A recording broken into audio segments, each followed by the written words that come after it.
Welcome everybody to 52 Living Ideas. I'm always delighted to have Dr. Angela Cartalassa here talking about polymathy. And today her special guest is Terry Babers. So over to you, Angela. Thank you, Shrikant, and hi everybody. Good to see you all. And if you're watching this on the replay later, thanks for tuning in. As Shrikant said, my name is Dr. Angela Cartalassa. Just a little bit about me in case you're not familiar with my work. I wrote my doctoral dissertation on modern day polymaths, on the lived experiences of modern day polymaths. And there it is, Terry. Terry, do you want to? Yeah, Terry was showing it on the screen. So thank you. It is available on Amazon.com for anyone who would like a hard copy. Okay, so what are polymaths? Polymaths are not narrow specialists. They're people who may have multiple different careers over the course of their lifetime, who have lots of different interests. They're really just learners. They love to learn and explore and expand. And even though we live in this age of specialization where we're told to do something different if we want to be successful, we're told to pick one thing and stick with it. And if you have hobbies or whatever, who cares? But you know, we're told to get in the box and stay there. So polymaths are people who choose not to do that, who choose to live life differently on their own terms, kind of in a rebellious way. All right. I also want to provide the best scholarly definition of polymathy as well, real quick. And this is by Robert and Michelle Root Bernstein, who I consider Bob the forefather of polymathy studies. And polymathy studies, by the way, is a very small field. Not many thinkers or writers in that field, unfortunately. But we do have Terry, and we'll be getting to know her perspective today. All right, polymathy is active engagement in multiple interests or endeavors, integrating vocations with avocations simultaneously or serially across the lifespan. I'll read it again real quick. Active engagement in multiple interests or endeavors, integrating vocations with avocations simultaneously or serially across the lifespan. So that is Robert and Michelle Root Bernstein's definition. I just want to point that out as a basic foundation before we dive in. I also want to point out that in my view, this exists on a spectrum. It's not like you have to be Leonardo da Vinci to call yourself a polymathic person.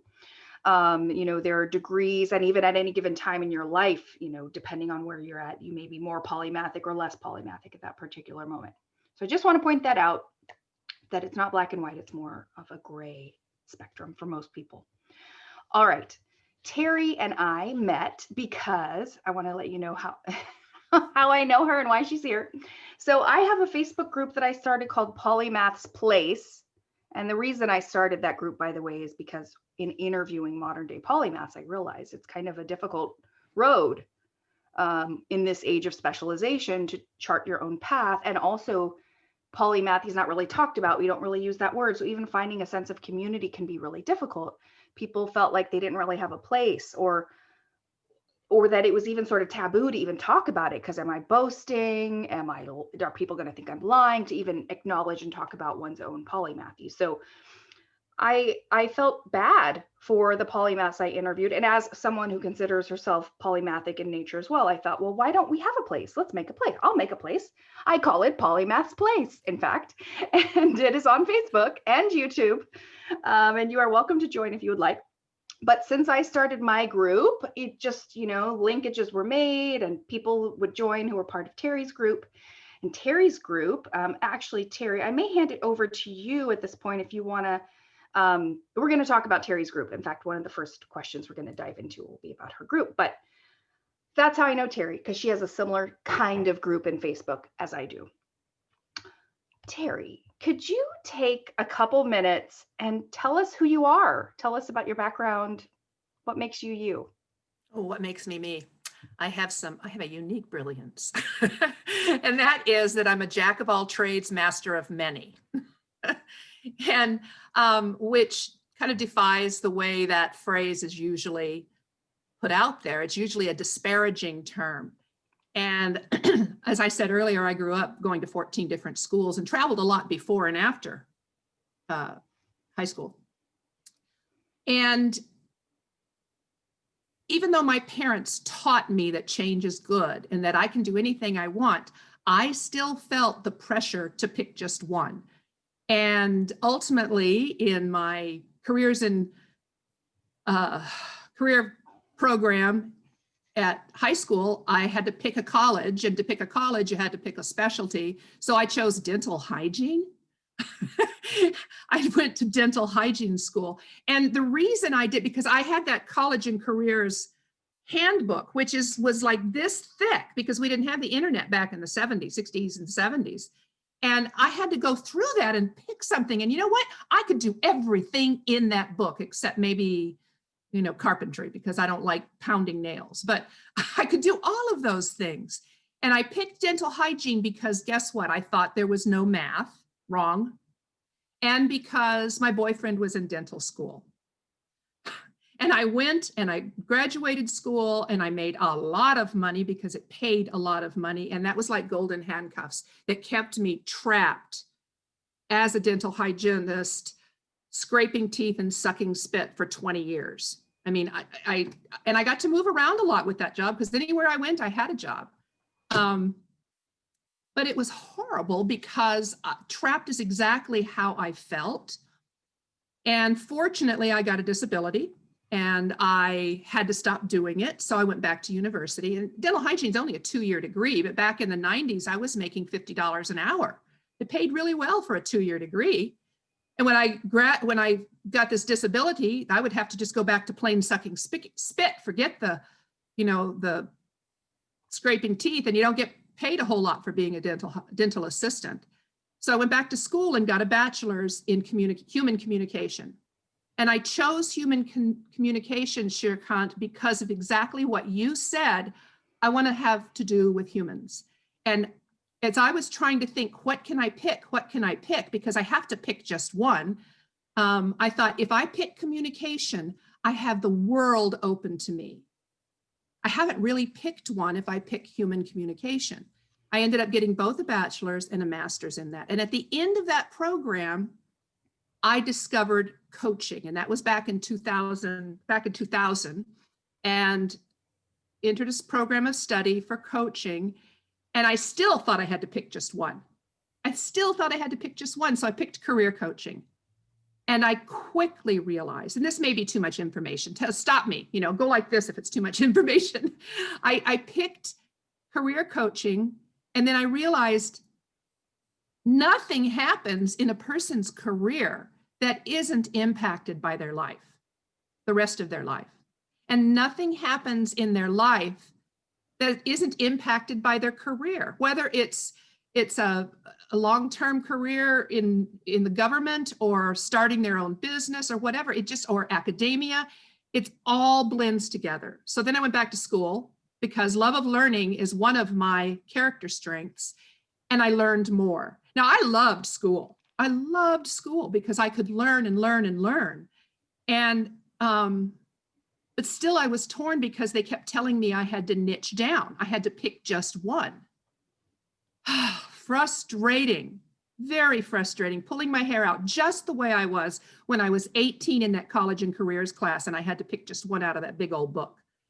I've since learned that niching is a perfect metaphor. This directive to niche, it's a metaphor for how polymaths and multi-passionistas think and feel. We don't want to pick just one. And yet the world tells us we have to if we want to make any money and if we want to make an impact on the world. And then I was beginning to feel like a failure. I met in the same year these two women, Barbara Scher and Margaret Lobenstein, published in 2006. The same year they published these books. One talks about scanners, and she's talking about lateral thinkers, people who scan the horizon and they move side to side laterally with their ideas, and one idea leads to another. Renaissance Soul her subtitle is Life Design for People with Too Many Passions to Pick Just One. That rang true, and suddenly I didn't feel ashamed anymore. Suddenly I didn't feel guilty. suddenly I felt inspired to be who I am. Instead of trying to be this Mozart kind of person, I realized that I can be a Leonardo, I can be on the other end of that spectrum. And one of the questions you said you want me to talk about has to do with what can polymaths do to make a real impact on the world? And I think one of the things we can do is become fully aware of the power we have as polymaths, and to drop the shame and the guilt that we experience for being jack of all trades, for being flighty and fickle, and for bouncing around from idea to idea and passion to passion. It's horrible. And like you said, there's nobody, people didn't talk about that. If you talk about all these different things, then you're flighty and fickle and irresponsible. And it's bad. Well, anyway, I met these two women. I was coaching already for 3 years when I met Margaret Lobenstein, and I hired her to be my first coach. And then I attended her coach training program so I could learn how to coach other Renaissance souls. So I chose, in my own mind, I knew Polymathy, I knew Renaissance soul, I knew scanner, but when I would try to tell somebody, like I was teaching public speaking at university, and I could see all kinds of polymaths and multi-passionistas there in my classroom who felt the same kind of shame and guilt that I had. And I wanted to reassure them that, hey, this is a cool thing.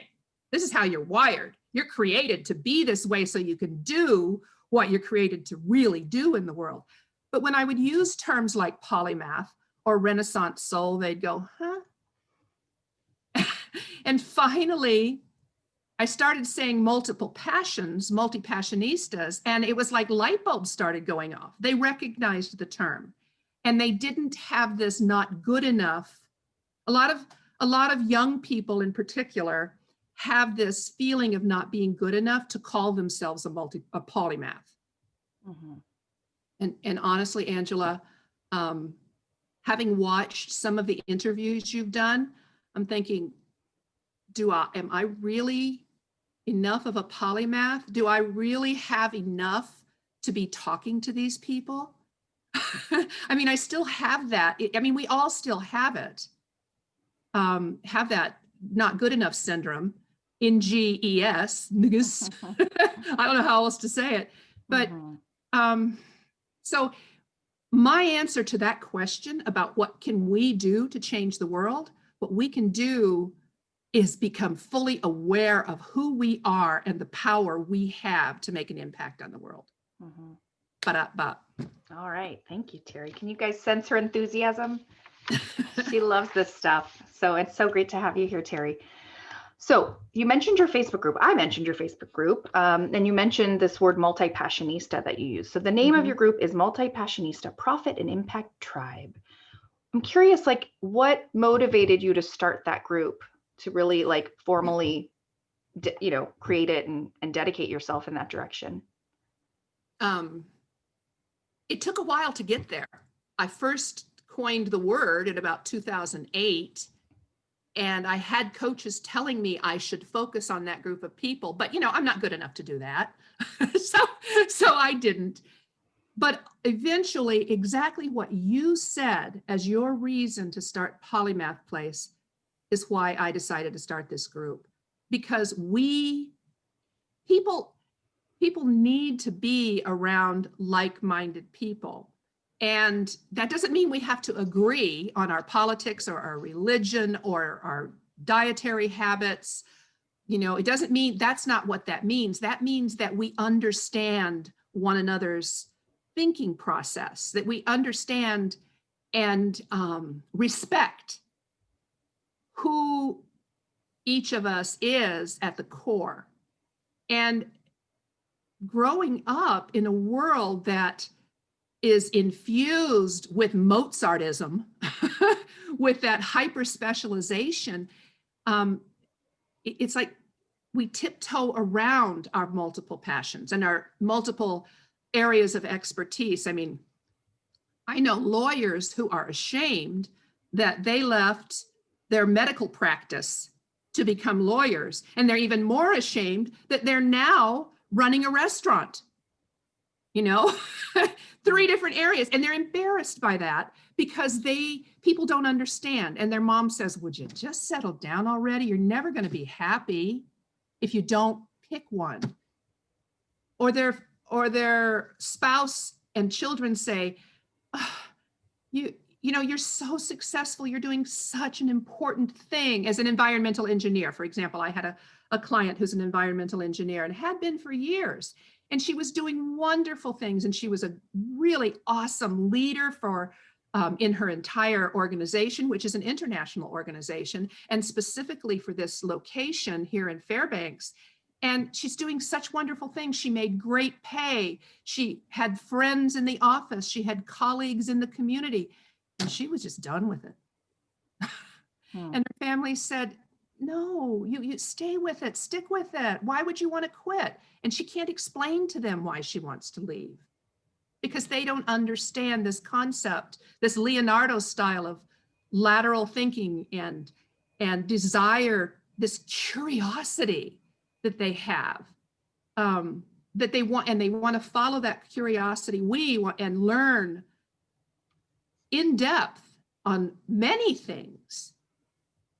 So anyway, I wanted people like her, interestingly, she's not on Facebook, so she's not in that group, to have a place where they can share their multiple areas of interests. And they can share the challenges, and they can collaborate on solutions for the world.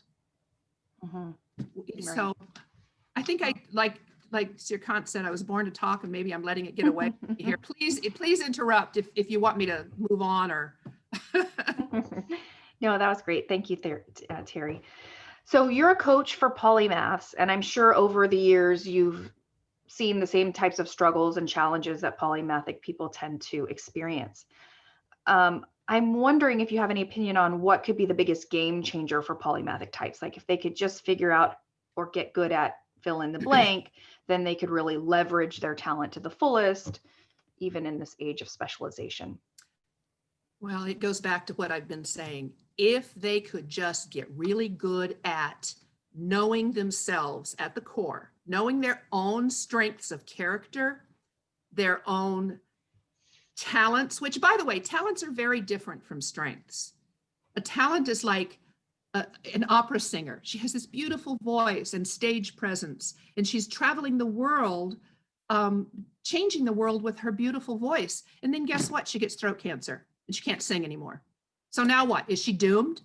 No, she has strengths of character that allowed her to develop this talent. And her strengths of character may have included courage and persistence, may have, do you see what I mean by the difference? Yeah, I love that. A strength is what you have, what you from your core. And in the work I do with my clients, I use the VIA survey of character strengths, which is an empirically validated assessment. It's not an Oprah quiz. It's out of the University of Pennsylvania, and it's peer reviewed, and it's fabulously looks at what's right with humanity. And that was the goal of the scientists who first began to explore character strengths. They're positive psychologists.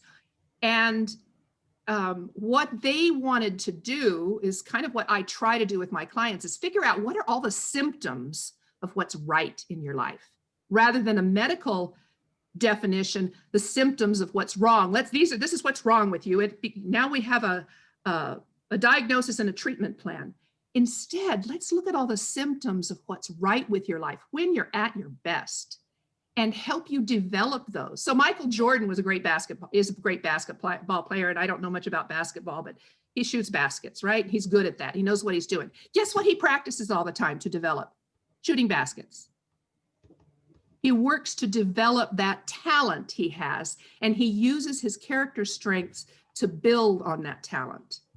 And the VIA survey of character strengths is a fabulous way that polymaths can identify their top character strengths and their middle strengths and their lesser strengths, and utilize those to prioritize their focal points. They can figure out where their greatest energy comes from.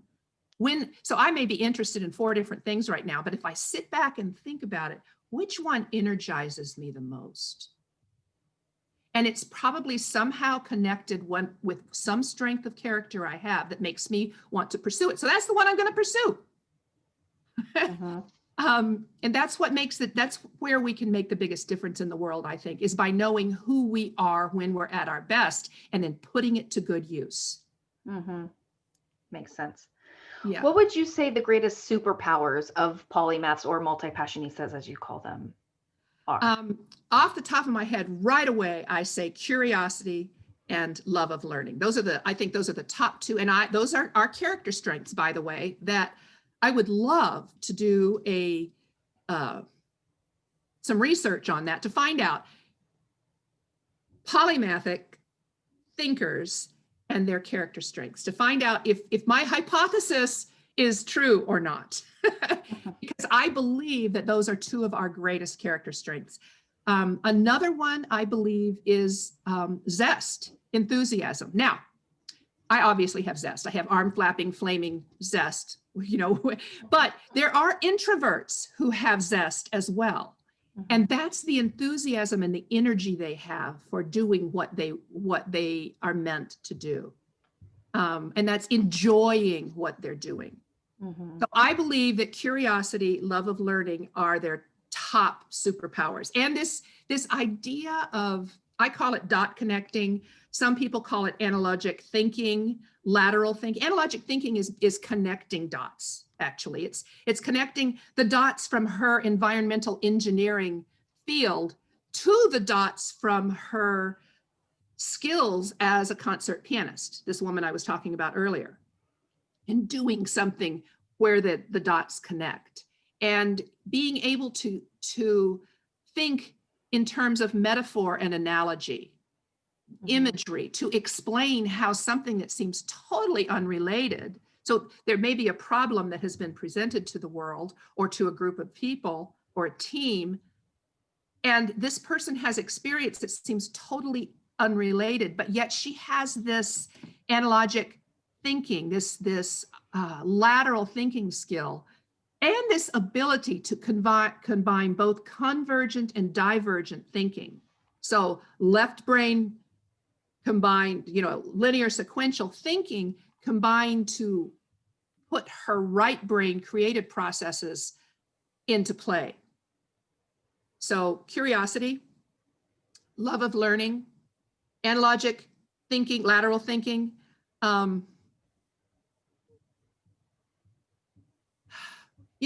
One of the books that I recommend is this one by Michael Gelb. Have any of you seen this? How to Think Like Leonardo. You've seen this? 7 Steps to Genius Every Day. And he talks about 7 Da Vincian principles in this. Have you read this book, Angela? I have not read that one. Tell us about it. Well, the very first, it goes into a lot of detail, and then there's a chapter on each of the 7 principles. And I don't speak Italian, so somebody's got to correct me on how to say these things. The first of the 7 Da Vincian principles is curiosità. Is that right? Curiosity. That's the insatiably curious approach to life, an unrelenting quest for continuous learning. That's a superpower that we have as multi-passionistas. The next one, this one's even harder to say, demonstrazione. And that's a commitment to test knowledge through experience and a willingness to learn from mistakes. So not just the ability to learn from mistakes, but the willingness to dive in and make mistakes so that we can learn. And the next one is sensazione, and that's continual refinement of our senses. So that's our visual, our auditory, our smell, our sight, and how all of our senses combine to enliven and build up experience. The next one is sfumata. That means going up in smoke in Latin. But what it is the willingness to embrace ambiguity. The willingness, and you're talking 2 weeks from now about the paradox of polymathy, a willingness to pursue paradox, to not just experience paradox, but to pursue it and to look for paradox, because it's in our paradoxes that we find a pliable way to approach our passions. Am I making sense with that? Yeah, that makes sense. There's art de scientia, and I think that's arts and science is what that means. And that's developing a balance between science and art, between logic and imagination. That's the whole brain thinking that I was talking about, where we, obviously as polymaths, we are very right brain. However, we can intentionally draw in our left brain, linear sequential self, to make order out of our creativity so that other people can understand it. That makes, and then there's corporalatia, I don't know, cultivation of grace and fitness. And so that's our body, because Leonardo da Vinci was totally into, if your body is cared for, then everything else can work. Everything else can work if your body is cared for. And then the last one is concession. That's recognizing and appreciating the interconnectedness. It's systems thinking. So this is all stuff. And in this book, Michael Gelb, this is an amazing leadership book. And Michael Gelb talks about leading yourself using these principles. And he doesn't focus on polymaths. He focuses on the corporate world and helping people who are in leadership roles make the most of who they are at their core using these 7 principles. I believe this is what polymaths can really dive into. And I don't teach this enough, and I'm going to start teaching it more in my group. We'll have a book club, I think, soon. So the book is called How to Think Like Leonardo by Michael Gelb. Sounds How to really Think good Like one. Leonardo da Vinci by Michael J. Gelb, G-E-L-B. Awesome. And with your role you're in the federal government, is that your leadership? My primary job is in leadership training and development in the federal space. Yeah. Yeah, and I think you'll find a lot of reference to his work there. He's an amazing corporate trainer, and you will. And the thing is, if you reach out to connect with him, he'll connect back. Awesome. Yeah. Sounds really like a cool guy. Can't wait Yes. to check out his book. Back to superpowers. Can I add a few too? Absolutely. So in my studies of modern day polymaths, I think another really cool facet of their personhood is that because they have this broad base of exposure, they have a large toolkit. When they meet someone, it's like they can find common ground. They can find they can find a way to connect that not everybody can do, right? So I think that's kind of a cool superpower, if you will, being able to find connection. I would say too, flexibility, because they like that change, they like newness, they are pretty good at switching. That just flexibility is that there's a movie, God, what is the movie? My 4-year-old daughter watches this animated movie, and there's a Elastigirl, her arms and legs like stretch and stuff. She's very flexible. Elastigirl. So yeah, Elastigirl. So it's a pliability, the polymathic pliability. Yeah, like a flexibility. You're not rigid and stuck, right? Because you like change, you like newness, you like variety, you like learning, you like switching. So there's a kind of a flexibility, which when the world's crazy, flexibility is extra useful, don't you think? You can adapt. Mm-hmm. Yep. And then I would say just one other thing is, because we live in this age of specialization where we're told to just get in the box, be a cog in a wheel, basically. But it's not really in human nature, in my view, to do that. It's just more efficient for the society. There's something really wonderful about just getting to experience and explore your authentic self. And that's kind of important, I would say, in life, is actually being who you are. So I would say another superpower is just authenticity. and what that allows for in terms of the richness of your life and the authentic connections you can build with other human beings. I would agree with that. And you know what I think? I think a lot of the Mozarts are really Leonardos who are still in the closet. Yeah, for sure. For sure. Because it's more, I think human nature is more when we were children. When you were a child, most people, when they're a child, they have many pursuits and they go in one direction and it's like, okay, I'm going to go over here now. I may come back to that later, but I'm going to go over here now. And they dive in and they get fully in the zone when they're in that, but then they go to another. And I think that's more human nature than Mozart knew when he was 3 years old. He was going to climb the ladder up to the top of being a composer. And that's what he did. And that's not, I don't think that's natural. Right. Terry, do you think there are any sort of unexpected strengths that multi-passionistas or polymathic people have? Is there anything that you think people would be surprised by? So unexpected by whom? You mean by people who are meeting someone? Yeah, I mean, are there any strengths or traits even that tend to be associated with these types of people that, I don't know, someone meeting them might find surprising, or just someone learning about this group might find surprising? A lot of things. And one of it is they may know about this person because of their reputation as a leadership coach or as an engineer.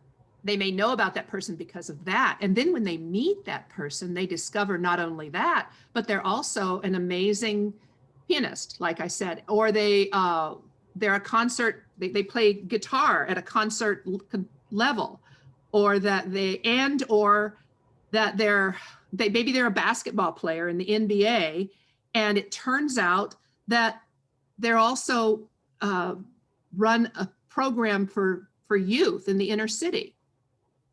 People are surprised by that because they don't know that about this person until they have a chance to connect with them. So I think people are surprised at the diversity of interests that we have. And I think they're also surprised if they know that we have, if we, like me, in my community here in Fairbanks, I have kind of a reputation as being a gadabout and into everything. And, because I've done so many different things. And I think people are surprised my having dabbled in so many different things, which I don't really dabble. They're surprised that my interest in multiple areas really isn't dabbling, that I do go deep. I go deep enough to get what I need to do something with it. Yeah, got it. And it's, I think that's a surprise for some people, that somebody who has that many areas of expertise can also have depth of expertise. Yeah, for sure. And that's a good point, that like on the spectrum of polymathy, there is breadth, obviously, which is critical to being this way. You have to have breadth, but there's also depth. So in any given field or hobby or whatever, you may have more or less depth, but there has to be depth. If you are you have a lot of breadth, but it's all shallow, I would say that's more of a dabbler. That's not being a real polymathic type or multi-passionista even. So depth is important. One of the things that I believe happens for us is that because of our curiosity and our love of learning, we do tend to dabble and a little bit. And when we're dabbling in these 2 or 3 areas right now, and we realize, maybe I wasn't as interested in that as I thought I was, and we walk away from it because we find something we do want to go deeper on. So there is a level of dabbling as experiment and as absolutely experience. So it's an opportunity to, what is it called? Sensación, continual refinement of our senses. So we're not going to refine our visual sense all at once. We want to do it a little bit at a time while we do our hearing and our my mind. What other senses are there? Smell, taste, touch, hearing. Touch. Yeah, all of those things. And that's just talking about the senses, but it's the same when it comes to the things we learn. Think about I don't know what your high school was like, but I went to 4 different high schools. And in all of those high schools, our weeks, our semester, our quarter consisted of weeks. And within those weeks, during that quarter, we had a total of 6 classes. And each week we had 4 classes. And we would do 2 in one day, and then 2 different ones in another day, and then an overlap in a third. So it would be 45 minutes here, travel to the next class, 45 minutes there, travel to the, so one might think that's dabbling because we're not going very deep all at once. However, over the course of a week and over the course of the semester, a polymath just can really experience a lot of knowledge and pursue their curiosity to six different classes in a week. Yeah. David Epstein in his book Range, he talked about a sampling period and how important it is to have a sampling period, because what happens for some people is they specialize so deeply, so narrowly, so fully, so quickly without having a sampling period that they end up investing perhaps years of their life into something they realize they're really not passionate about. And then they're kind of behind and pursuing what they actually would want. And that's a great book. I recommend Range by David Epstein. Yeah, he talks about what he calls late specialization. And I think late specialization creates this pattern of polymathy. If the person is like you, a little bit rebellious, and they don't allow themselves to be forced into the box. They do study a variety of things, but then it's accompanied by all of this guilt and shame. And ultimately, they leave it all behind and start something new. He cites research that says the average baby boomer has had 11 very different jobs by the time they retire. Interesting. Jennifer. Go ahead. Oh, I was going to say, Jennifer in the chat said, when I was in middle school, my guidance counselor asked me what I would do if I could do any one thing for the rest of my life. And my reaction was, shoot me first. Yes, absolutely. Yeah. And it's so built in, even with little kids. It's like, what do you want to be when you grow up? And the assumption is you'll pick one thing, even as a child, like, oh, you should know that one thing. And the question is not phrased like, oh, what multiple things would you like to be when you grow up? Or what multiple things would you like to explore now? It's like one thing and later. The way the so question my dream is, Mozart leaned his ladder on the wall and climbed up and stayed there. And he made success, sort of. I think he ended up dying at a very young age, but still, one ladder, one wall. My dream is one of those rooms that ceiling to floor bookshelves, and there are like 6 walls in the room. So it's not a square, and it has a ladder that moves up and down, and it has scaffolding between, it has multiple ladders, and it has scaffolding between the ladders so that I can go from one place to another and grab all of this information and pull it together in ways that don't make sense to somebody else. Right.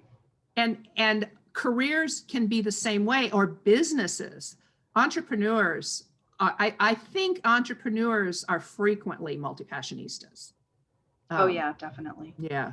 Yeah, and I know from my research as well that many polymaths who don't want to be put in a box, who don't want to be pigeonholed, who want to use all of their talents, when they're put in an organization who does try to fit them squish them really into a little box, they're unhappy because organizations don't really think strategically or even really have an awareness that just everybody, they hire and they employ people in the everybody should be a specialist mentality. So a polymath in that environment can sort of stick out like a sore thumb and not be happy. So many of them do jump ship and create their own opportunities as entrepreneurs. So with your consulting with the federal government, your leadership, and so leadership, people tend to think that you've worked your way up through the ranks. In your consulting, do you help them understand the value of a polymath to their particular, to whether it's, DOT, DOJ, whatever? Do you help them with that management? The truth is, Terry, this is not a good answer, but it's the truth. My work in the federal government, I keep separate from my polymathy stuff, and the federal government does not train or talk about polymathy at all. They're still in the specialist mentality, but I think it could be very useful. Hopefully someday I will be able to sort of figure out a way to merge those two worlds of mine better. But yeah, especially in the face of complex problems where we need creativity and innovation, polymaths can really be useful for that kind of thing. Next question, Terry, is just a real practical one. So obviously, polymaths can be polymathic, or multi-passionistas can be multi-passionista-ish by, juggling things at once. They may also just have seasons and do things sequentially as well, and that may be how they do it. So it shows up in different ways. But I find a common way that polymathic types tend to experience life is by juggling. They like the kind of stimulation of juggling, but that's also difficult. So what advice would you have for a polymathic person who wants to step into the power of their talent, of their polymathic talent? What advice would you have for someone who's so capable and intelligent and wants to explore all that they're curious about, but just prioritizing and managing time and all of that is very difficult? It is really difficult. First of all, I want to recommend a book. I always like to recommend a book. And maybe that's a cop-out, but I teach from this book because it's so powerful. It's not an academic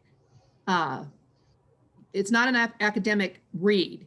It's a very pragmatic way of experiencing life as a polymath, a multi-passionista, a Renaissance soul. This is Margaret Lobenstein, and she talks about creating, what does she call it? Time management magic for Renaissance souls. And she has a process where she teaches you how to develop focal points, 3 to 4 focal points for now. And everything is for now, because once you pick something, it doesn't mean it's forever. It's for now. So, and that's kind of, I think I'm going to get that URL. It's for now, or just for now, whatever. But in this book, chapter 10, she talks about identifying the focal points of passionately held interest or expertise that you want to deal with now. And she has a strategy. So it's kind of like she uses a metaphor of an ice cream shop, where you go into an ice cream shop that has 100 different flavors. You're not going to try all of them at once. No, they give you a flavor pack with 3 to 5 to choose from, and you choose from those 3, and then from those 3, you pick 1, maybe 2, and you take that home, and then you can come back and get more later. So with her focal point, she has a strategy for helping you identify their focal points for now, 3 to 5, and a way of redefining time so that you you identify the activities associated with each of your focal points, and you work them into your schedule in a very flexible, really pliable way. And most of the people that Margaret Lobenstein was addressing here already have jobs. They have jobs, okay? And they either have to, because they'll go crazy if they don't, or they want to be able to pursue their multiple passions and their focal points, even though they have a job and they have a family and they have, commitments. And she has a strategy to help you do that. And it's very simple. It requires doing a little bit of math, which I hate. But she talks about breaking down, thinking in terms of a week. And she says the total number of hours in a week is 168. How much sleep do you need? So we'll take the big chunks first. You need 56 hours, maybe. That's what you say. And that gives you 112 hours left. And say you have including commute, 50 hours a week for your job, okay? So that leaves you with 62. And that leaves you with actually 34 meaningful, she calls them M&M hours, meaningful and, what does she say? Manageable time. 28 hours left. That's 4 hours a day. Meaningful and manageable time to address your 3 to 4 focal points. And she breaks it down in such a way that whether that focal point is starting a new business or learning several new things for your job, or finishing your dissertation, or planting your perennial garden, or your, whatever you're choosing to do. And this is a strategy that it's just eye-opening. Whenever I teach this to people who think, oh, I never have time to do everything and I'm overwhelmed, but yet I have to do all of this or I'll go nuts. When they see these numbers, as much as I don't like math, when they see the math, it's like, oh, I guess I do have plenty of time. Got to stop the swirling. That's all. I call it treading quicksand. When you have these ideas in your head or these thoughts that things you have to do, you're treading quicksand. It gets you deeper and deeper and deeper in overwhelm. But this is a chapter 10 of Margaret Lobenstein's book, The Renaissance Soul, is powerful. Awesome. And thanks for all those. I'm sorry, go ahead. I was going to say, thanks for all the book recommendations. That was one of my questions, but we've already covered so many wonderful books, seminal books in this area. So thank you for that. Were you going to say something, Terry?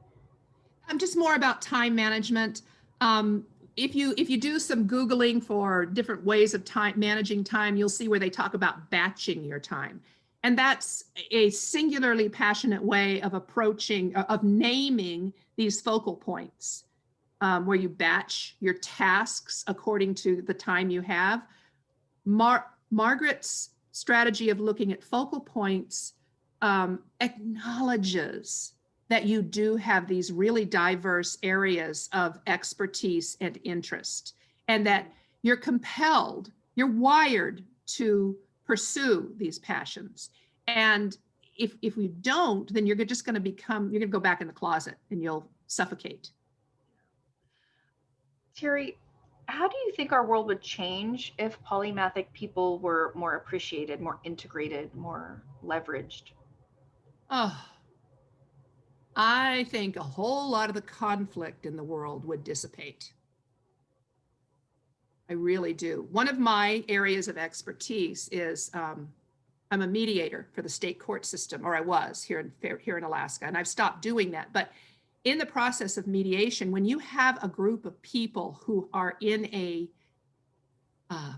controversy or a conflict, they all have a different perspective, and they all have different areas of expertise.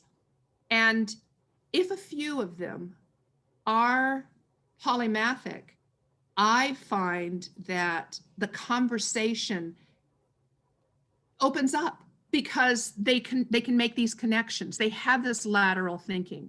And so they can, one of the things that I think polymaths are really good at, and I didn't mention, is putting themselves into somebody else's shoes or behind someone else's glasses so that they have a different perspective, because they can imagine themselves in different roles.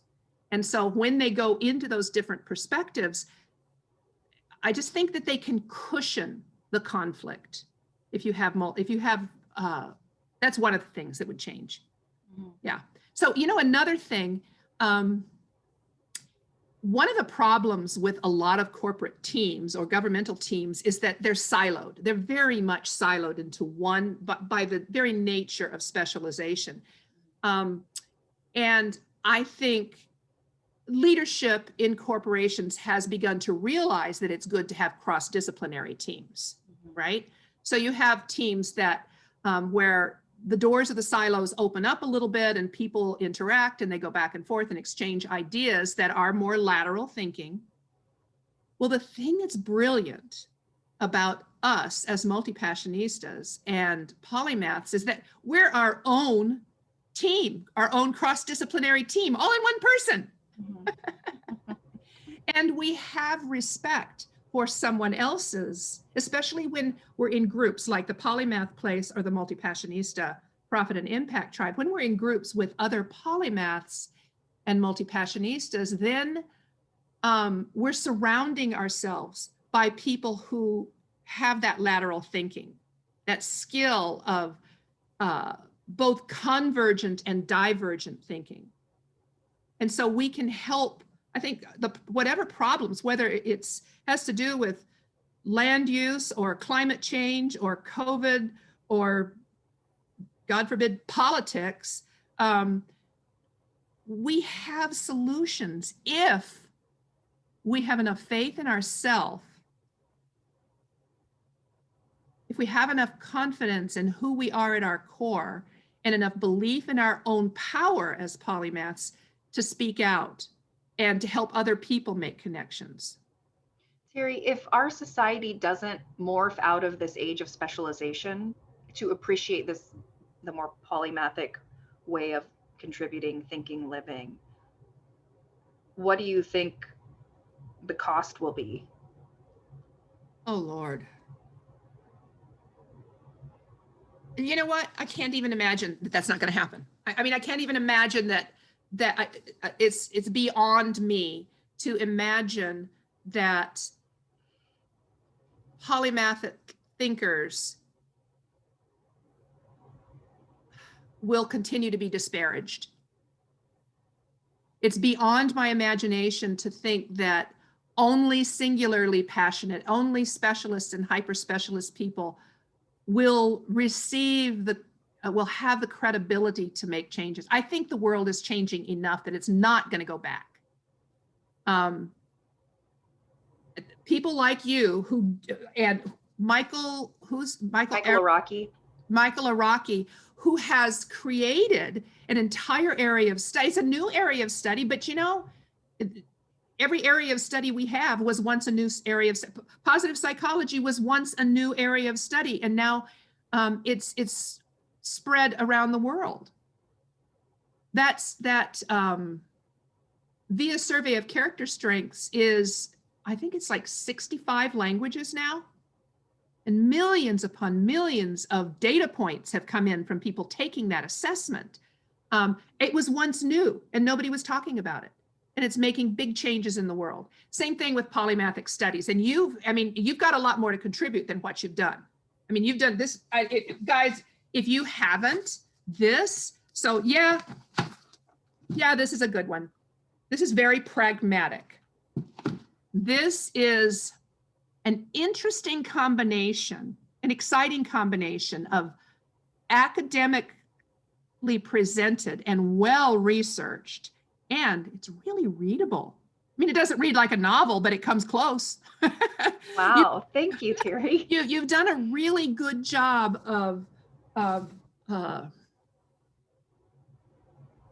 you know, there are a lot of recovering academics in the world.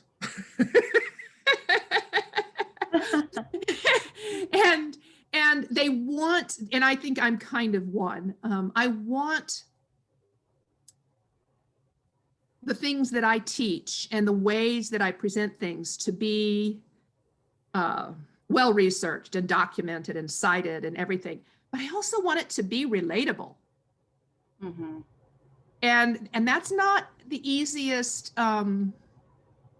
it's a balance. And I think you have made that balance, and you've absolutely got the whole, you may have a little bit more left brain because you just got out of, you haven't completely recovered from being an academic yet.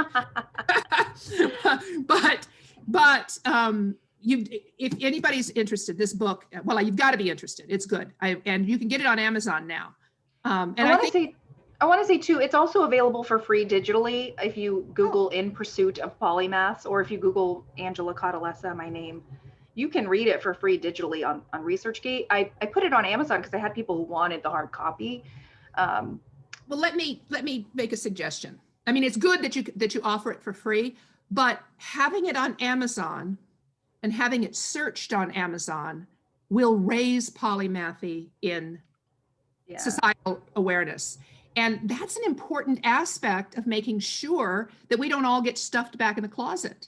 Yeah, absolutely. Absolutely. And if it becomes, or when it becomes well read, the more it's read, the more it's purchased, the more stars you get and recommendations, the more Amazon will raise it in the feed. Sort of an SEO kind of thing, I think. I don't know, are we computer people here?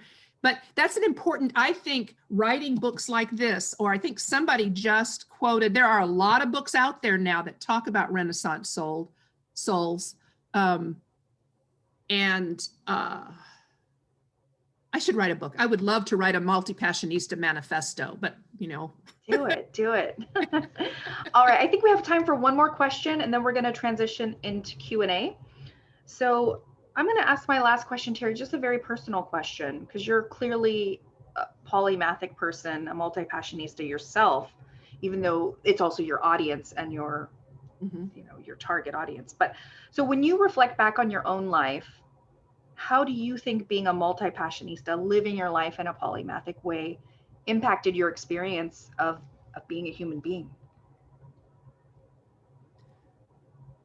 I think that the strength you pointed out after I got finished rambling about what I think the strengths are, the strength you pointed out about relationships, about developing human connections is that, and I know singularly passionate people can be gregarious and they can have good relationships and social skills, but I think being a polymath has made the difference because of my curiosity. I'm curious about other people. It's gotten me in trouble a lot of times too. You can overuse a strength.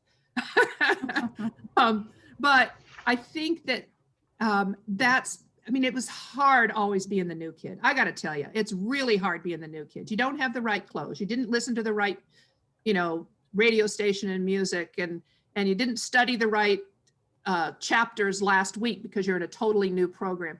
That was hard.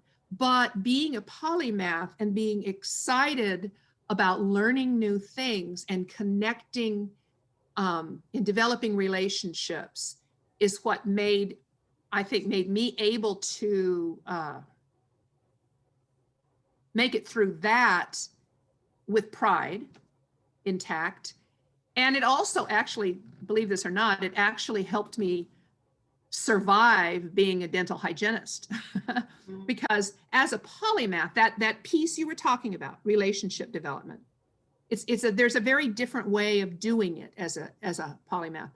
I had between 5 and 7 patients a day, every day, and I worked 6 days a week a lot of times. And my curiosity and my love of learning and that piece of relationship development really helped me maintain my sanity after 20 years of scraping teeth and sucking spit. I took profuse notes. I had my own record keeping system. I mean, of course, there were the records that went in the file charts, but I had a record keeping system for my patients of my own. And in that record keeping system, guess what I kept track of? When the baby was born, whether or not she was going to visit her mom in South Carolina, you know, what her new job was like. And I have those things available to me so that I could remind myself of who they are when our conversation starts again. And believe it or not, yes, it's true. People get, you know, when a dental hygienist asks you questions and you've got your mouth full of her hands. Believe me, she can understand a lot of what you say. That is a skill. That is quite a skill. It's a skill. Yeah. And so I think that it allowed me to maintain my sanity for those 20 years that I was a hygienist. So yeah. Yeah. Wow. Thank you for sharing that, Terry. And thank you for such an interesting discussion with so many nuggets of wisdom and astute observations about what it's like to live this way and the powers of polymathy and multi-passionista types. All right. We're going to shift to Q&A now. Shrikant, I'm going to hand it over to you. Yes, thank you very much, Terry. This is incredible, but this is not the end. This is the beginning, okay? Because now you put all these ideas in the bonnets of all these people, and now they're going to ask you questions, and then they're going to go and discuss them amongst themselves, and then they're going to come back and tell you what they are walking away with. Awesome. So is going to be Sadia, Trevor, Jennifer, Kevin, Barry, and Martin. Folks, at this time, just ask questions. You will have plenty of time to talk about your observations in the breakout rooms as well as the takeaway section. At this point, questions only, so we can get to as many questions as possible. Sadia, go ahead. Hi, I don't know if you guys can hear me. Yes. Okay, my question was, how could I find out if I'm a polymath objectively? I would like to avoid self-diagnosing or declaring that. So I feel I may be, but I would like to know that. Are there any signs or traits for that? So it's a good question. Right now, we don't really have a good tool like an assessment to measure how polymathic someone is or on a spectrum, or like a yes or no answer. It's mostly by self-identification, or other people sort of calling you that way. I also want to point out, some people don't feel comfortable saying, I am a polymath. It feels egotistical or too much, or I'm not accomplished enough, or they have the imposter syndrome. And so another way of saying it that I tend to say for myself is I just say I'm polymathic. I use it as an adjective rather than a noun. So that's another way you can do it. Traits, I mean, I think the key hallmark, and Terry, maybe you have something else. The key hallmarks of being a polymathic person are loving learning, being very curious, a voracious learner, you have a hungry mind, and it's not narrowly focused. It's across disciplines, and it's lifelong, and it's continuous. That is like, if you don't have that, you can't be a polymath. And also in terms of what you do, how you express it, how you accomplish it. So it's not just, and there may be people who disagree with this, but in my view, it's one thing to have a temperament and a capability and multiple potentials, but it's another thing to actually experience and express it, to have the multiple careers that you're expert in, to have the multiple types of hobbies that you go into deeply. To express and experience your polymathy is different than like having the potential for it someday. Right. So I would say learning, curiosity, breadth, and depth are the most critical elements of it. Terry, do you have anything to add? Well, with Margaret Lobenstein's permission, she has a quiz to see if you're a Renaissance soul in this book that I've been touting. And with her permission, or with her, she's gone, but with the permission of her estate, I've taken that and added to it and put it online. And I'm going to ask you a couple of the questions. So there's like 14 questions here. And if you have, no, there's 20 questions. And if you, and I'm not going to ask you all of them, but if over half of them are yes, even if you can put them on a Likert type scale if you want, but even if half of them are yes, then you're probably a polymath or a Renaissance soul. So some of these, I love this one. Do you find yourself interrupting yourself, dropping one task to pick up another one before it's done? When you really understand how something works, or when you master a new activity, are you ready to try something new? When you were a child, did you have a whole lot of answers to the question, what do you want to be when you grow up? I hated that question. Do coworkers and friends seek out your opinion on a huge variety of topics, even those outside of your field? Now, this is one that has really helped me to acknowledge. When you come up with an idea, do you prefer to delegate or hire out the task of turning that idea into a reality? Now, for me, I have this control freaky kind of thing where I have had to, I was 69 on Tuesday of this week. No, Monday was my birthday.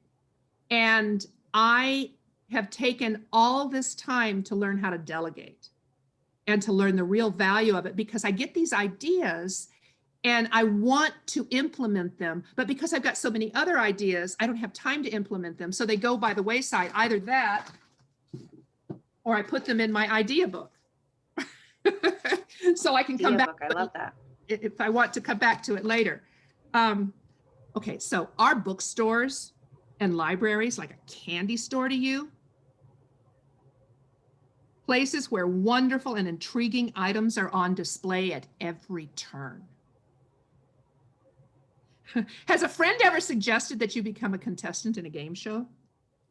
Because you know a little bit about a lot of stuff. I think there's a song about that. I know a little bit, a lot, whatever. Are you skeptical, and have you had horrible experiences with traditional time management business tools, long-term, long-range plans, detailed schedules?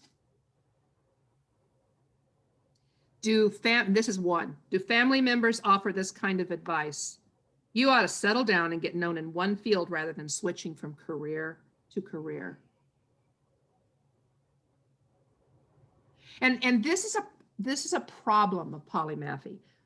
We tend to distrust our own decision-making ability because we definitely knew we wanted to be X, and then definitely knew we wanted to be A, and then switched again and knew we wanted to be Z. when we were kids. And so that gave us this idea that we don't know how to make decisions. So Sadai, I answered your question long-winded, and I would suggest that you go get this book, or that I can send you a link to the, because I have it on automated online. Jennifer has already posted the link online. Oh, We have some very, very sophisticated people here. So it's the link to the book, the Amazon book? No, both there is a link to the Amazon book in the chat, as well as the link to your PDF about the quiz. Oh, okay, cool. All right. Thank you, Jennifer. Next up is going to be Trevor, Jennifer, Kevin, Barry, Martin, and Mallory. Trevor. I want to ask a question about an idea Terry touched on. It'll take me about 60 seconds to state this question. Sure, I give you 60 seconds. Go ahead. Okay, we currently run the world on a specific set of political, economic, societal, etc.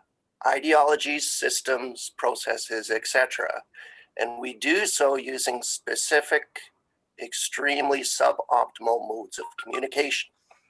The fundamental abstract flaws in our current systems should be blatantly obvious to any polymath with some years of diverse experience and knowledge behind them. Above in the chat, we were talking about polymaths having many of the answers to these problems, but we only talk about these ideas and perhaps write books about them, spreading the ideas, hoping they will take root, but kind of using faith to make this happen. The question is, why do we not do something about this? Why not, in addition to all the good things we do now, like these meetups, writing books, spreading the good word, why do we not also form an alliance of people like us, but also people in other special interest groups, right? Like the spiritualists, like the people with conflicting religions, people from the alt-right, the alt-left, do you know what I mean? Form an alliance that is, start a new system from the ground up that is completely outside the current system. Thank you. And do it properly this time. Wonderful. Thank you, Trevor. Great question. Go ahead. So somebody says Mensa. I don't know that I have that level of intelligence to be part of Mensa, but I do have lots of great ideas. And I know that there are others who also have it. I just read something about, and this may be old news to some of you, but a man who has Parkinson was complaining on TikTok or something about how he can't get his medicine out of his bottle. And guess what? When he gets his medicine out of his bottle, because guess what? He's got Parkinson's, so he can't open it, and then it spills and he can't pick it up. So this is a big problem for him to even be able to take his medicine. Some guy on TikTok saw this, and he has some engineering background. He has no background in and structural design, but he has no background in making 3D stuff. So he designed something for a new pill bottle, and then he put it out there asking if someone who has a skill at creating things with 3D printers could do it. Overnight, he had thousands of people responding to that sort of thing. So this is TikTok, which I think of as a little kid's dance, platform. But Trevor, I think that that's an awesome, awesome idea. And it does happen. It just doesn't happen with a lot of intentionality from the leaders in the polymathic field. And Angela. I love your question and your point, Trevor, and it's something I'm actively working on right now to create a polymath think tank and an organization that would actively promote this and bring these people together to fully leverage their talent. It's in the very beginning stages. Check back in a year or two. Hopefully I'll have better progress. Next up it will take you a year. Next up is Jennifer, Kevin, Barry, Martin, and Mallory. Jennifer. So I've been incredibly chatty, and I apologize for that, but I'm having such a good time. Terry, I have 3 questions. I'm going to throw them at you. You choose one. Oh, no, don't make me pick just one. No, I can't. Just make them quick. Just make them quick. Okay. So how to fund multiple passions is the first one. The second one is choosing something that's energizing. You talked about choosing an energizing path versus making money. I'm currently doing a making money path that's partially energizing, but it's not what I'm happiest about. And then finally is what to do when you get bored with a thing. I often find myself like going deep and then getting bored. So those are my three. Do you want me to repeat them? No, I got them. Those are okay. Great questions. How to fund it? I really can't respond to that. There's so many options for how to fund your passionately held interests. So for example, I wanted a PhD, but I couldn't figure out a way to fund it. So I didn't do it, and, but I haven't, this may seem an exercise I run all my clients through, where they create 4 sheets of paper with a column with a lot. So there's 2 columns on each page, and one page is labeled people, one page is labeled activities, one is labeled environments, and the other is labeled habits. Habits are different from activities. And each page has 2 columns. One column is energizes me. The other column is drains me.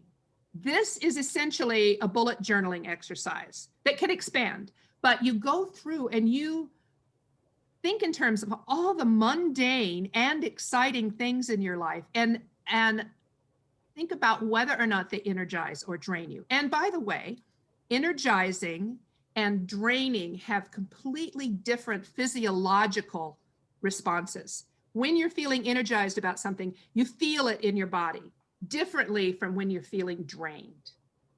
It doesn't have to be toxic to be draining. Doing something like, for me, picking teeth, that was draining after a couple of years. So I had to figure out a way that I could make connections with people so that I felt energized to be working with them. And I felt energized about getting up and going to work in the morning. So that's the energizes and drains. And I forgot the third question. That's just one. I mean, there's a lot of other strategies, but that's one. Terry, let's go to the other people's questions. I want to make sure everybody gets to ask their questions. We'll come to all, we'll have one more bite at the apple. Jennifer will get one more bite at the apple when she does her takeaways. She can put the question back there, over there. Next up is going to be Kevin, Barry, Martin, and Mallory. And then we're going to do our breakout rooms. Kevin. Thank you, Angela and Terry. It's great. I like your polymath energy. My opposite is true or not. In some degree of a polymath, we are born in polymath. The kids explore everything they could. In adult, we do things with background music. This is at least 2 or 3 things. The question is here: why polymaths meet a challenge so much in current society? That's another my hypothesis. We have a silo culture. We break down our structure like from top to down, from government to the corporation, business to community, especially job. There's very specific, skills need, nothing else. Thank you. It's an excellent observation. And I don't know the answer to why, except we are a siloed, specialized, hyper-specialized culture. And it's not just North America. It's all over the world. And Angela's question about what happens if we get stuck and we go backward so that there's less polymathy. And I think this conversation expanded, and Angela's plan right now to create a polymath think tank is brilliant to help make that shift and change. Thank you. Next up is going to be Barry, Martin, and Mallory. Barry. Yes, Terry, picking teeth is draining because everything you do goes down the drain. Oh gosh, Barry, thank you That's for that. brilliant. That is brilliant. Thank you so much. I love it. You know what? That speaks to the polymathic tendency to think in metaphor. It goes down the drain, which is a perfect metaphor for the draining energy of scraping teeth. I'm sorry, go ahead with your next question. Yeah, well, Sorry, at least I was expecting Barry to have constructed a poem on this already. I do have a poem. The poem.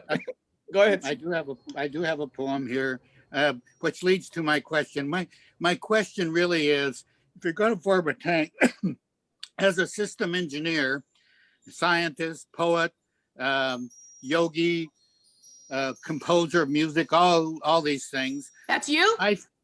Yes. So I think if you're going to have a think tank, you need to think about two things. And I want to ask a question about, have you thought about this? And has anybody thought about this? Is developing a theory of polymathy. And you keep talking about a spectrum. Right away, when you think of a spectrum, I think of autism.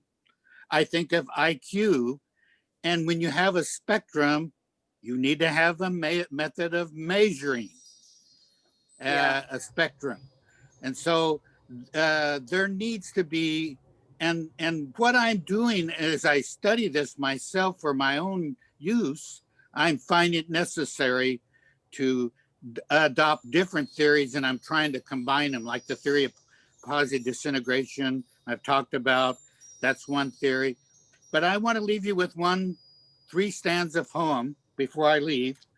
The fruit, my fruit were the grapes of math that became the grapes of wrath. Because I'm an empath, I choose the vine to wine path who has the grapes of a polymath. I want that in writing, please. I'll quote you. I love that. And I also did a painting of this too. And it's 4 of me climbing up a hill to a winery. So I do think in metaphors, but it is. I want to just leave one thing is that has been my experience that monomathic activity make me angry. They not only drain me, they make me drink. That's what I mean by the grapes of wrath. That's Barry, just a quick response. The measurement of polymathy, it is definitely on my radar. Michael Araki is working on an assessment of different types of polymaths. I think we need one for like how strongly or other typologies, you know, to measure it and figure out where someone lies on a spectrum. And a theory of polymathy, yes. I mean, there are so many things in my wish list in addition to like creating a think tank and doing more research, having an assessment, more scholarly work, and more work that is not necessarily in academia as well. I have so many things I want to do, and everything you said is on my radar. Check back in 10 years. Let's see where things are at. If you need any help with ideas, be sure and contact me because I have a lot of ideas about this. Awesome. Thank you, Barry. Next up is going to be Martin from Argentina. Martin. Hi, hi Terry. Hi, Martin. I want to ask. It's difficult to me to choose only one question, but and it's difficult to organize my mind in English. But what do you think that we should do in a world that goes straight to the technology and not connection people with people and AI and all that thing? What do you think that we can do to reconnect people, to recommunicate each other, and to still being humans in a way that use technology and not technology use us? What do you think that we can do in that world that comes? Mm-hmm. That's an important question. And I've learned that people have different ways of connecting. And one of them is with the written word. One of them is with the spoken word, and one is visually. And all 3 of those things can happen through technology.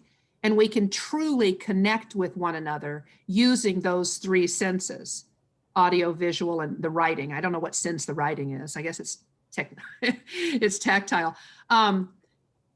Things like Facebook and TikTok and LinkedIn and MeWe, or whatever you want to look at. This meetup here is both visual and audio. We can learn to connect with one another. Now, you can't, emoticons are awesome because they help you sort of explain what you meant. Like, just kidding, when you post a smiley face after you say something kind of nasty.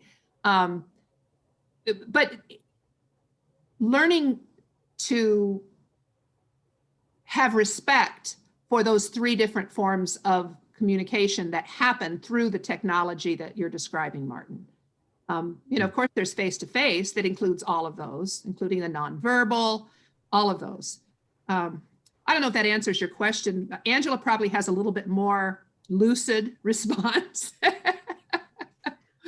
Well, I want to be sensitive to time too. So why don't we, Martin, thank you. Terry, thank you. And Shrikant, we probably should go to the next one because I know we don't have a ton of time left. So let's do one thing. Mallory, Laura, and Jean, I'll give you priority in the when we do the takeaways. So I'm going to start the breakout rooms now. The breakout rooms will last for about 18 minutes, after which, so you get to talk about all these ideas that Terry has presented and Angela has presented. And then we'll come back and we're going to be talking about what we are leaving with, starting the breakout rooms now. So folks, now it's time for takeaways. What we're going to do, if you would like to share your takeaways, go ahead and type an exclamation mark.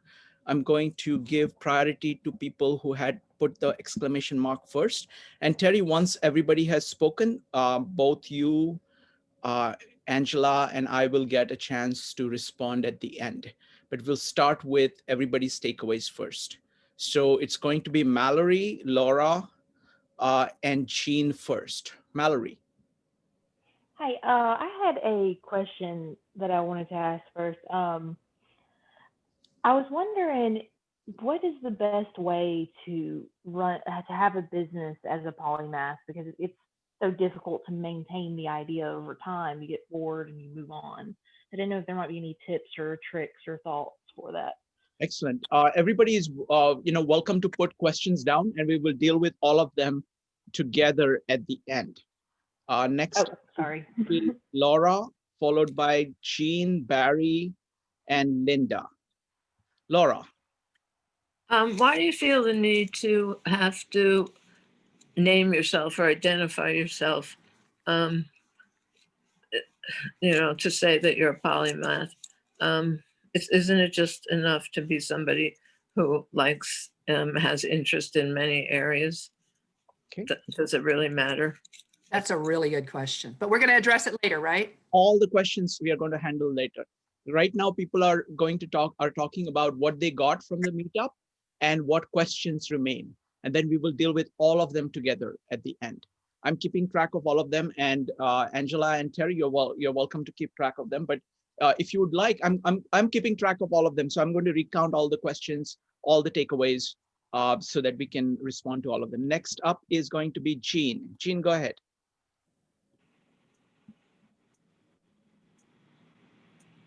Jean, are you there?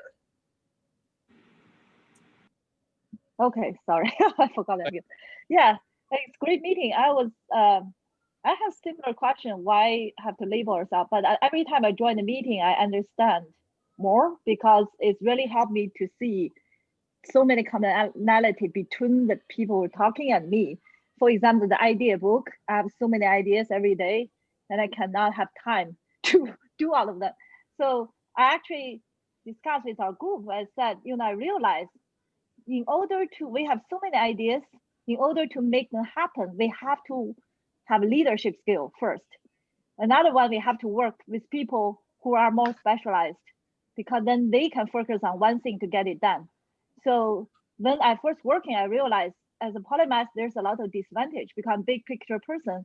Then I try to be the boss more like, and the boss want you to do one thing. They don't want to, and the people in the middle usually are very detail oriented, executive type of people. So I think as a polymath, it's harder when you're younger. As you move up, you actually have more chance. So it's very important to maintain your polymath. At the same time, you have developed certain things like an architect. At least I have that skill that stay with me. I can kind of specialize in that way. So I think that's another very important thing. I think as part of polymath, we have to foster our leadership skill or entrepreneur spirit. If you want to stay in corporate, you have to have leadership skill, which is not easy, but you have to learn that. As entrepreneur, then you have, I have my own business, I'm doing very well. And I want to send Shrikant my new postcard for 2021 with my work. So I think because there's so many people, some people are overwhelmed because you have to market, you have to do the work. But Polymath is great. It's so much different challenge every day. It's exciting. Jean, by the way, I loved your the drawing about the meetup. I really love that. The climbing of the mountain, wonderful, beautiful. Thank you. Thank you. Next up is going to be Barry, Linda, Trevor, Claudio, and Maritza. Barry, go ahead.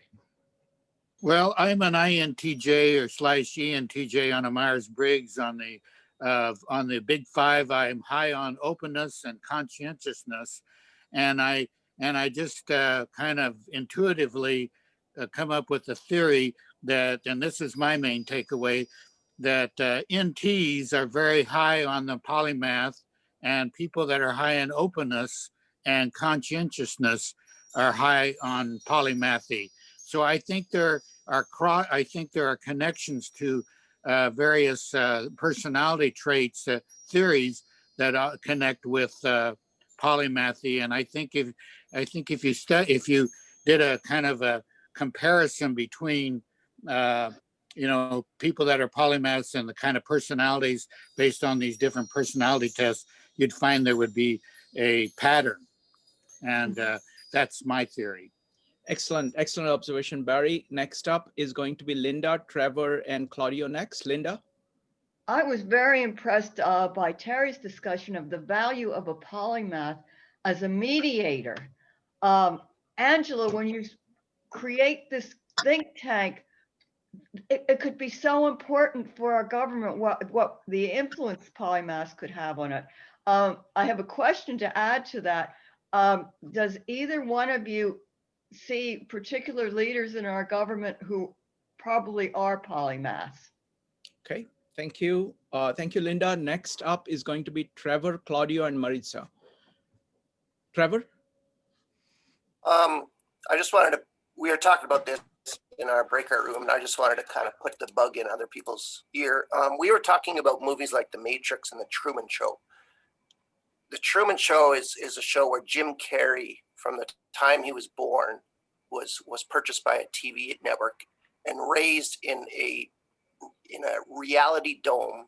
Trevor, you'll need to keep it very, very short because we have to do all the takeaways and then we have to respond to all of them. Go ahead. Okay, anyways, my point is that just like this movie, we too live in a reality dome that is manufactured by government, the media, and other powerful organizations, and no one seems to realize it. So, thank you. Thank you, Trevor. Next up is Claudio, followed by Maritza. Claudio. Oh, can you hear me? Yes. Oh, thank you to Shrikant, Angela, and Terry. It's very interesting. I learned a lot of interesting things, especially the part about the positives and negatives about being a polymath. I think one of the positives are because it's liberating. There's a potential for growth, and you're like a free spirit. And on the negative side, it can be alienated because there's some people who are not polymaths who may reject you or find you maybe somewhat intimidating because they don't know as much as you do in all these fields. So I found that part very interesting. Thank you. Thank you, Claudio. Last is Maritza. Maritza, go ahead. Hi. What I got out of today's discussion is the absolute breath of fresh air to hear people say things that have been rattling about in my brain. It's very comforting to know that, there's not really something wrong with me. There exists a lot of people out there who have these questions and these doubts, whereas something that oftentimes there are things that would be perceived as a strength if you're doing it in one aspect. When you start jumping around and doing it in several aspects, people start to question in general whether or not this is a strength of yours or if it's a weakness. And you do it yourself because that's kind of all you see in society. So I really, seeing these accomplished women speaking about this and saying, it's okay. This is actually normal. It's just a different flavor of normal. It's just awesome for me. So thank you for doing this. And thank you guys for being here. Wonderful. Marisa, next up, if anybody else wants to share, you're welcome to do that. Gary, go ahead.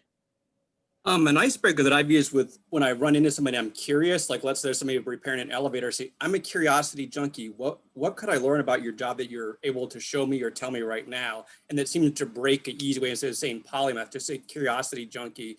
And most people, yeah, they're like, oh, okay. And I say, I'd love to hear whatever you have to say and go from there. Wonderful, Gary. Okay, so let me quickly recap what everybody has said. Mallory asked about starting business as a polymath. Laura said, do we really need labels? Jean talked about the importance of leadership and social skills in order to leverage polymathy, and that it is harder in the beginning and easier towards the later part of your career. Barry connected the polymathy with personality types like the exploratory functions in Jung or openness in Big Five. Linda found the connection that polymaths are mediators very interesting. There was and she talked about whether there is anybody in the government with that that characteristic. Trevor talked about the media dome that we may be in. Claudio talked about the positives and negatives of being polymath. Maritza was relieved to was delighted that this is actually normal. Being polymath is normal and is being regarded as such, which we do here all the time. And Gary has this very interesting take on, kind of calling yourself a curiosity junkie and simply asking people what they do, because you're able to, get them going and get a conversation going in that way. So these are the things that were put on the table. So now, Terry, you're welcome. You got about maybe 3 minutes, 5 minutes to respond to anything that you want to respond to. Go ahead, Terry. Okay, well, as far as entrepreneurs, that's the people I generally work with. I usually work with people who are a lawyer and have been in corporate as an IT professional, and they're an architect, and they want to have their own business. And how do they take all of that and weave it together into something cohesive? And that's what I call a prosperous multi-passionista, is someone who has taken all of his or her, not all, everything she's interested in, sort of, and woven it together into a cohesive fabric that is both profitable and impactful. And there's no answer like that right now, but it's possible. So that was the first answer. The second one, I think, Laura, your question is really important. Why label? And here's why. Humans are, we're language driven. We're different from animals because we have this ability to communicate through language. Now, true, monkeys and apes and dogs have their own sort of language, but we think in words, yes, images, but we attach meaning to the images through words. And when I discovered there was such a thing as a Renaissance soul, that I wasn't a weirdo, that I didn't have to live with the label of a jack of all trades or a dilettante. I could have this label of polymath or a Renaissance soul. And it's empowering, and it builds strength, and it builds community with others. So that's my short answer to that.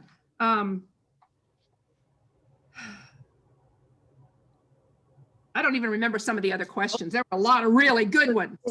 There weren't any other questions apart from, seeing, do you see anybody in government area who is a polymath? That was the only other question. Angela, I want you to answer that one. Oh, well, here's a quick one. I think Arnold Schwarzenegger, who was governor of California, a businessman, a bodybuilder, and an actor, he was very successful in all those things, is a good example of someone who was in government. Oh, yeah. And Ronald Reagan, for example, also. Yeah, Ronald Reagan. Yeah. Wonderful. I'm going to stay out of the current politics. So folks, so Terry, this was delightful. You're welcome back here anytime. We have basically polymaths coming here every day, and many times during the weekend in order to discuss different aspects of polymaths. So you're always welcome.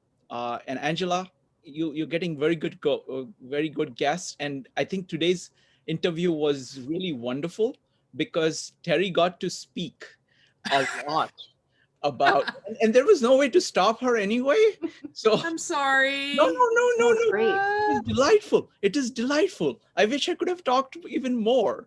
So it was just wonderful. Because you bring such a zest. You talked about zest and curiosity and love of learning, and you epitomize all of that. So it's just wonderful. It was a great honor, ma'am.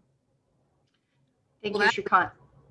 Thank you. And patted on the back. And a final comment from me, some final thoughts. Terry, first off, thank you for being my guest, and your enthusiasm and commitment to supporting people with this part of their identity is just so refreshing. Like, there aren't a whole lot of us in this field, so I'm so glad that we're in this together. The other final thought I want to say, the topic of this meetup was about the power of polymathy, and hopefully you got some takeaways about why this matters, why it's important, whether at the individual level or at the societal level. But I want to touch on what the question Laura and Jang both touched on, kind of their question as my final thought. Why does the label matter? First off, polymaths are used to not fitting in boxes. So applying a label feels so foreign to people like this. But if you want to step in fully to this part of your identity, if you want to have awareness of it, leverage it thoughtfully, a label helps.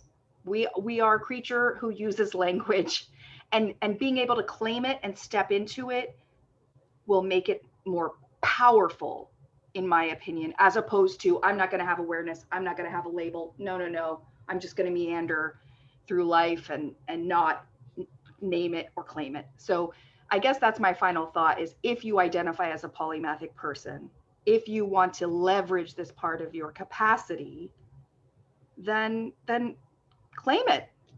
And if you feel more comfortable saying I'm polymathic or a polymath or a multi-passionista or a Renaissance soul, or whatever the word is for you, a generalist, whatever it is. If you want to be a curiosity junkie, like Gary said, love that, go for it. But just having that awareness that this is part of who you are, and that's okay, and it's good, and it's natural, and you're not alone, is how you step into the power of it.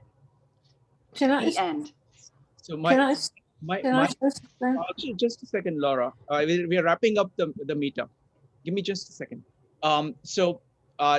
My take on this is slightly different. I kind of go with Buckminster Fuller or Louis Sullivan or Leonardo, people like that. I simply think that this is being human. This is how children are, and for some reason society has regarded this as unusual. So for me, it's like just being human. And so it's the most natural way of being. And I see kind of artificially limiting yourself as being the odd thing.